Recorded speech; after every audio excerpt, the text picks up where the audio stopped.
Nay followers na to my idol nga nag-PM sa tuwa. Matod pa niya unsa daw atong ginabuhat dire my idol once magkasakit daw tong mga manok kay iya daw my idol once magsakit daw ang isa halos daw hurot-hurot daw yung mga manok tanan magkasakit. So mao ra ni akong ginabuhat my idol no. Once ay magkasakit diya sa kaubanan nila my idol kailangan lantawon gyud na nimong my idol dili nga bahog lang kang bahog wa ka galantaw sa kahimtang sa imong mga manok diha. So lantawon nimo my idol og nay nagkasakit nga isa so imo nang kuhaon my idol i-quarantine mo na imo nang tambalan. Tung kaubanan po niya mga idol nga wa nagkasakit no. So imo po tong tambalan mga idol kay posibilidad ato mga idol nga matakdan to sila. So mag-prevention ka na mga idol. 3 days straight okay na kay na. Pero tong nagkasakit na nga kaubanan nila mga idol, so 5 to 7 days gyud imong pagtambal dia.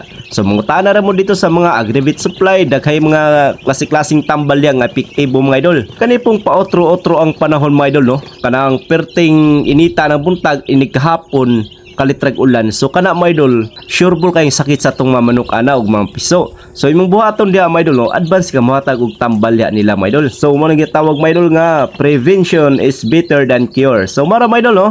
Thank you for watching.